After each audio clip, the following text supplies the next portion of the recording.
Muy buenas tardes. El día de hoy entraremos a un nuevo capítulo de esta saga que vamos desarrollando dentro de lo que es la literatura universal.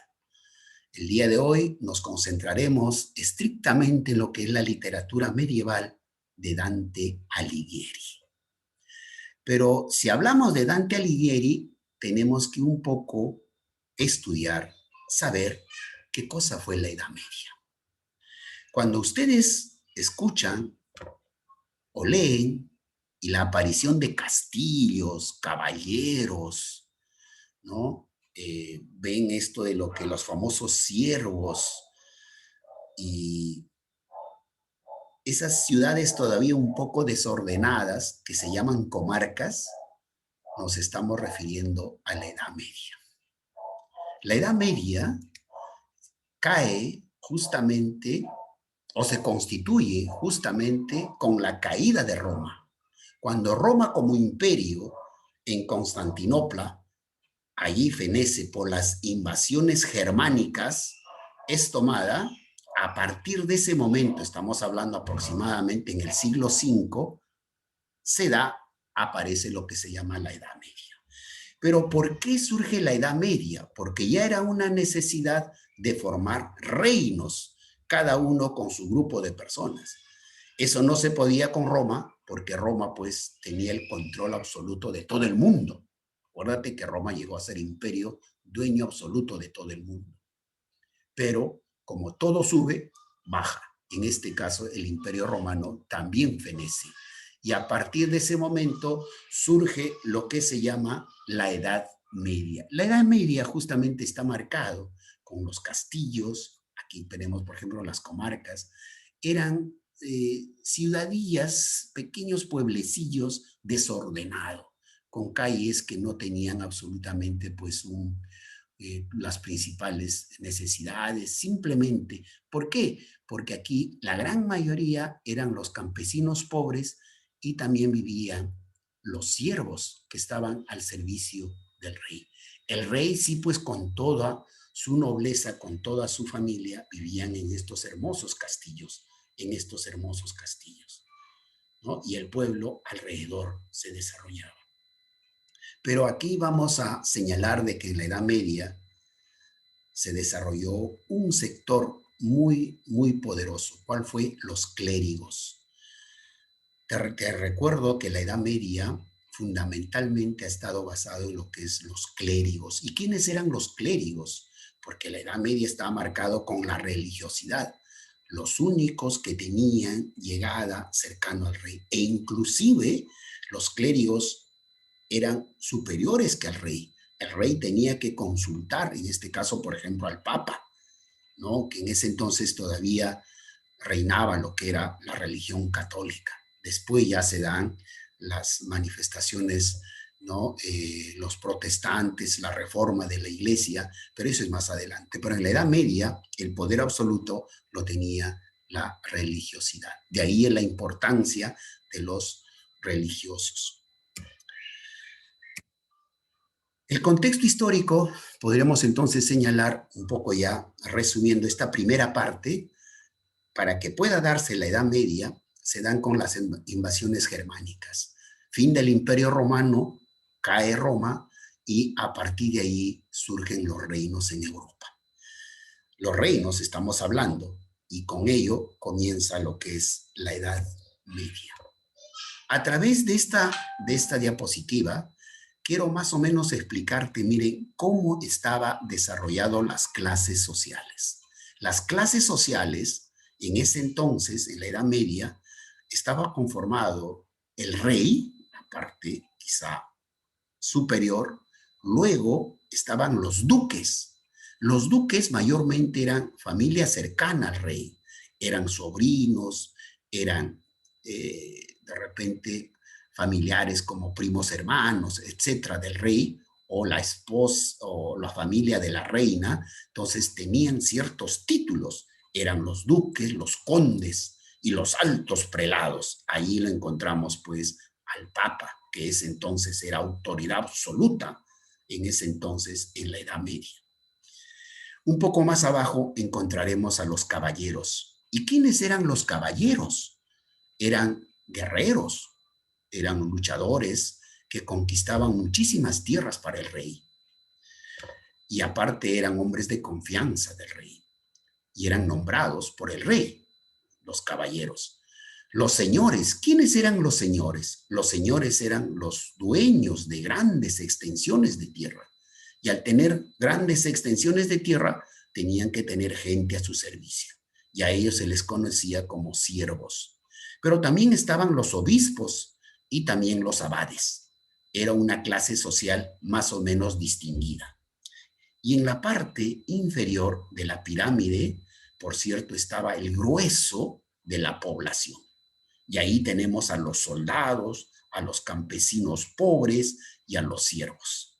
Ustedes habrán visto en alguna de las películas o habrán leído, siempre los campesinos tenían que pagar tributo, tenían que pagar impuestos y a veces pues todo era para el rey, ¿no? Entonces, de eso más o menos se trata. Pero aquí aparece un movimiento, digamos, dentro de lo que es la concepción de la historia de la humanidad, conocido como el feudalismo. Y el feudalismo eran pues dueños de grandes extensiones de tierra y a raíz de ello surge un poco ya lo que vendría a ser las clases sociales. Eso dentro de la Edad Media. Cuando ya hablamos de literatura, de la Edad Media, podemos decir que entre los siglos V y XII hay escasez de obras literarias. O sea, dentro de esa etapa casi nadie escribe. Ojo, te quiero comunicar, en la Edad Media solamente un grupo privilegiado sabía escribir y leer. Nos estamos refiriendo a los al rey, a todos los cortesanos, o sea, toda la familia, la nobleza y solamente los clérigos. Y el resto de la población, que era la gran mayoría, no sabía escribir ni leer. Por eso quizá había escasez de obras literarias. Recién en el siglo XII, después de Cristo, se consolidan las lenguas romances. Esto es bueno que tú sepas, mis queridos alumnos, cuando te preguntarás tú, ¿cómo es que nacen las lenguas, los idiomas? En el siglo XII, aproximadamente, aparecen, ya se diferencian los idiomas. Por un lado, por ejemplo, el castellano, que después se convierte en el español, que es nuestra lengua que hablamos en la actualidad. Por otro lado, el francés y también el toscano, que después se convierte en el italiano. Estas tres lenguas primero nacen. Por eso se llama en el siglo XII la consolidación de las lenguas romances. Cuando aparecen estas lenguas, mis queridos alumnitos, recién aparece la producción literaria. Siglo XII, siglo XII. ¿Y cuáles habrán sido esas primeras manifestaciones literarias? Aparecen los famosos cantares de gesta. ¿Y quiénes realizaban los cantares de gesta? Eran los famosos juglares, juglares. ¿Y quiénes eran los juglares? Los juglares eran personas que visitaban las comarcas, los pueblos, y contaban las historias. ¿Por qué las contaban? ¿Por qué era oralizada? Porque la gran mayoría de gente, de personas de la Edad Media, no sabían leer ni escribir. Entonces los juglares se convierten como una especie de transmisores de literatura. Todo era oralizado. Esto sucede más o menos en el siglo XII. Los cantares de gesta, entonces, que eran composiciones oralizadas, contadas por los juglares. Las historias de caballeros, guerreros que luchaban con monstruos, que conquistaban tierras, eran héroes. Pero siempre estaba compuesto de dos. Era ficción, o sea, un poco también de ficción, pero también el lado histórico, era de historia. En sus temas tienen una base histórica, mezclan la ficción con la historia. Los objetivos exaltaban los valores nobles de antiguos guerreros. Por eso se les llama los cantares de gesta. Y ahí están los principales cantares de gesta que aparecen en nuestra literatura. Por ejemplo, en literatura española, cuando ustedes llegan al tercer año de secundaria, ustedes van a tener la oportunidad de primero analizar el poema del Mío Cid. ¿Por qué? Porque es la primera obra literaria, el primer vestigio, diríamos, de la literatura española. Poema del Mío Cid. Mi señor, Mío Cid, los árabes le pusieron así, que significaba mi señor. Habla de un gran caballero, de un luchador llamado Rodrigo Díaz de Vivar. Pero también aparece el Cantar de los Nibelungos. También habla de estas historias de las conquistas para los reinos, esto en Francia. O Ivanhoe, también dentro de la literatura inglesa. Y en el lado francés están los cantares de Rolando. Y ahí están, estos son historias que después ya son convertidos en obra literaria y ahí están las portadas, pero estos antes eran solamente oralizados, contados por los juglares. Luego también en la Edad Media aparece la poesía provenzal.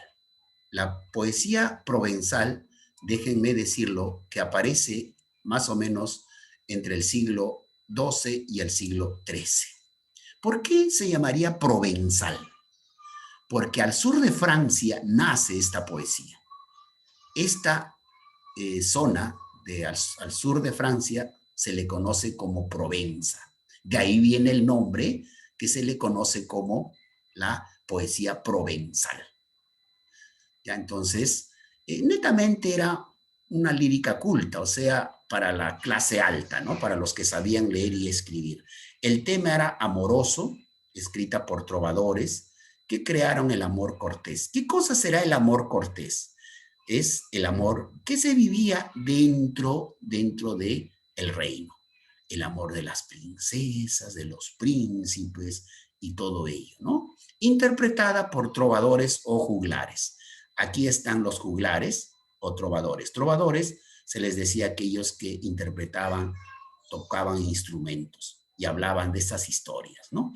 Del príncipe de repente y de la futura reina, la princesa, los bosques encantados, monstruos, que ya nosotros a través de las películas vemos. Bien. También en el siglo XIV, ya casi ya finalizando la Edad Media, aparece el estilo nuevo, el dolce estilo nuevo o novo.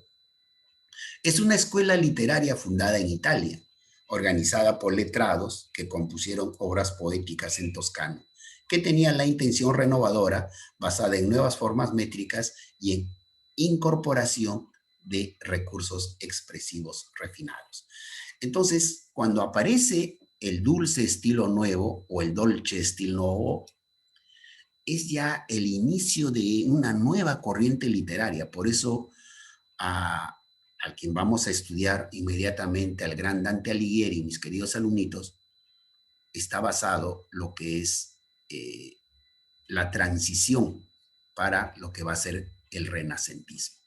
Pero todavía estamos en la Edad Media, ¿verdad? Y ahí nos concentramos. Y ahí está, el gran poeta supremo, ojo, cruce, pare, trin. Te quiero llamar la atención, anota esto, porque al gran Dante Alighieri también se le conoce como el poeta supremo, el poeta supremo. Él tiene vigencia entre los siglos XIII y siglo XIV. Poeta italiano que fue desterrado de su ciudad natal. ¿Por qué razones? Porque él también como literato ha estado presente en cuestiones políticas de ese entonces. Y como en ese entonces pues no había leyes, no habían el debido proceso y todo, simplemente tú hablabas mal del gobierno o del rey en ese entonces, simplemente eras desterrado, imagínense, ¿no?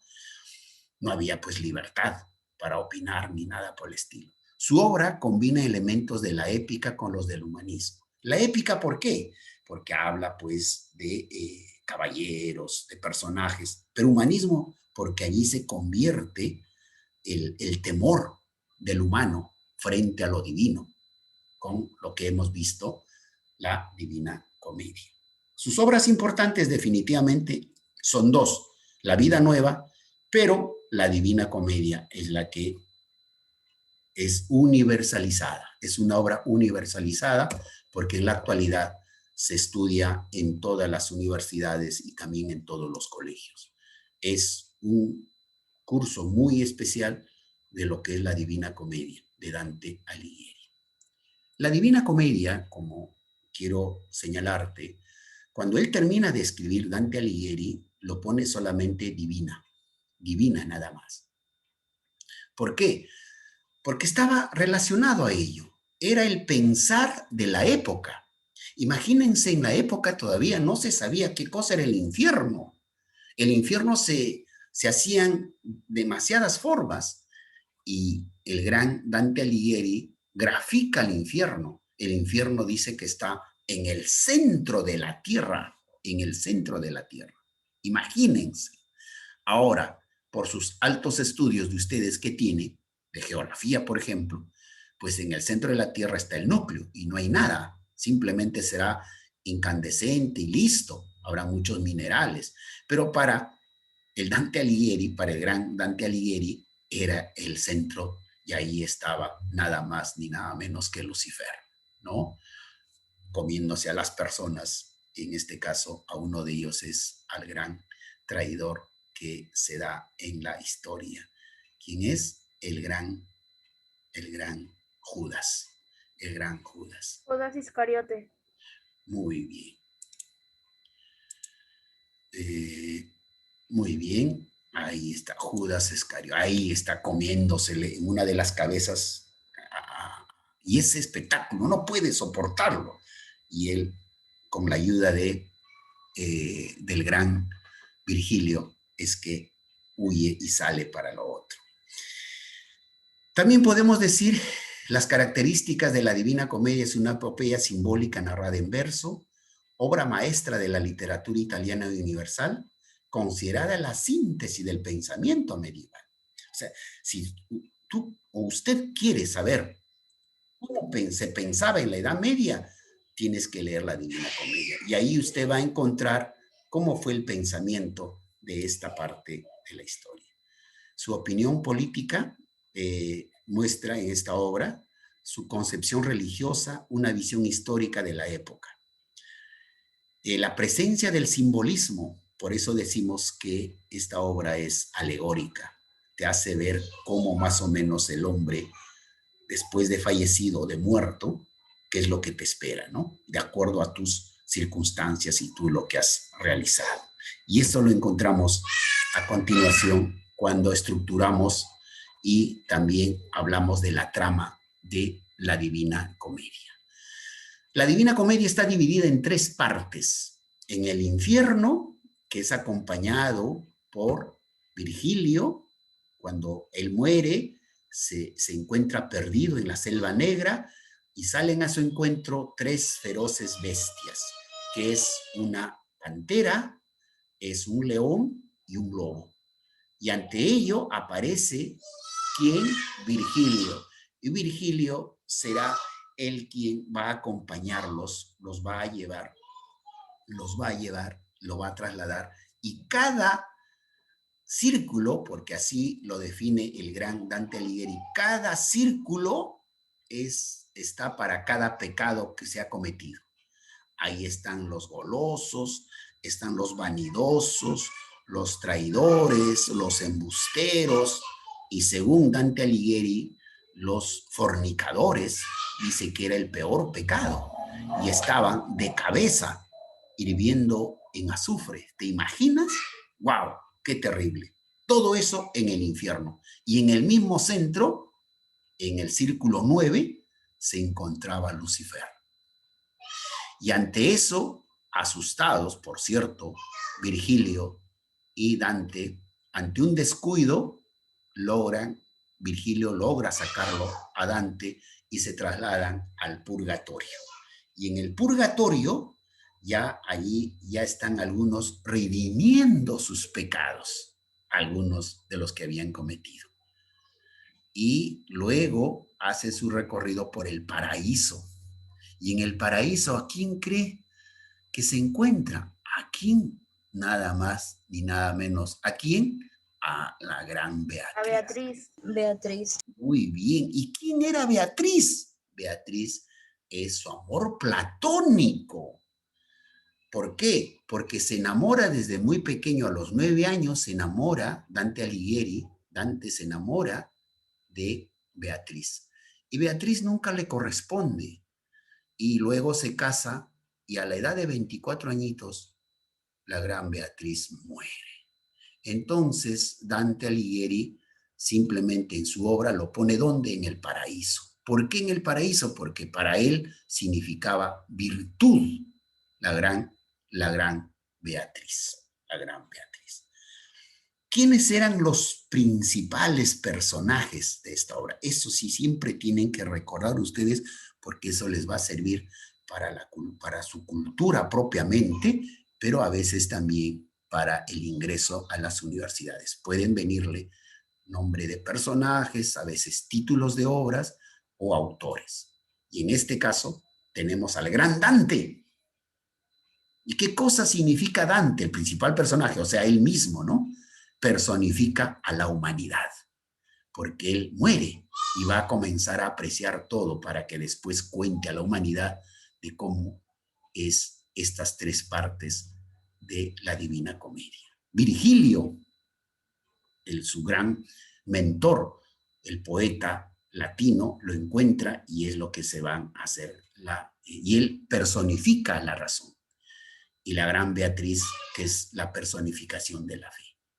Entonces, en su recorrido, él va encontrando a personajes históricos y la contemplación de los destinos merecedores de sus acciones. Bien, entonces, lo único que yo te invito a reflexionar, a ver en qué parte de la historia de la Divina Comedia te encuentras tú. Vamos a terminar de esta manera la grabación.